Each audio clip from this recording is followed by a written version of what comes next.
Les émotions, les grandes incomprises de notre société, on se retrouve souvent pris avec beaucoup d'émotions. On a même créé une catégorie pour regrouper ce trop-plein d'émotions. On appelle ça l'hypersensibilité. Alors si l'hypersensibilité existe, le fait d'être hypersensible n'existe pas.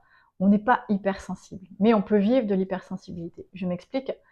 L'hypersensibilité, c'est quoi? C'est un trop-plein d'émotions qui est pris dans le corps et qui n'arrive pas à sortir. Mais c'est aussi un mélange de choses que l'on capte.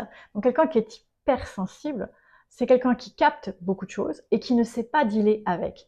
C'est ça l'hypersensibilité. Ça veut dire que tu peux continuer à capter, mais tu dois apprendre à faire circuler ces émotions et à te servir de celles-ci et non pas à les bloquer, à les incruster dans ton corps.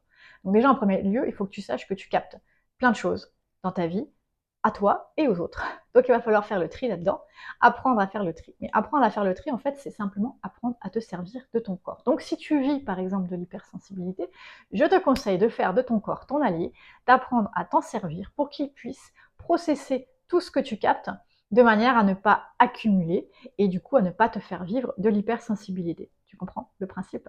Maintenant, qu'est-ce qui se passe quand tu vis ce flot d'émotions? Eh bien, elles se mettent dans ton corps. Comment ça, elles se mettent dans ton corps? Elles s'incrustent dans des tensions provoquées par le système nerveux. C'est ce qu'on appelle un programme qui se met en place.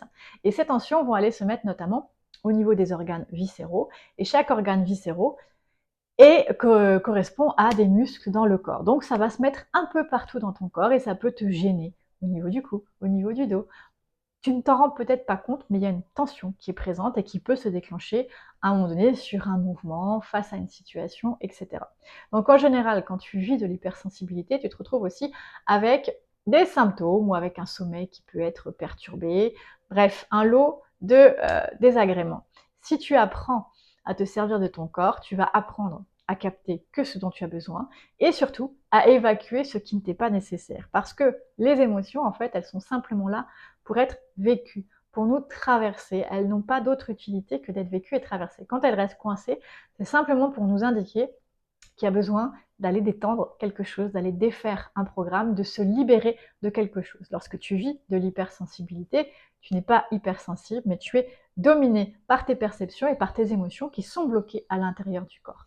Donc apprends à faire de ce défi une réelle opportunité et donc pas une étiquette que tu te poses sur toi-même, mais plutôt un pouvoir magique, parce que souvent ton hypersensibilité est liée à des perceptions extrasensorielles. Alors, quel magicien ou magicienne es-tu?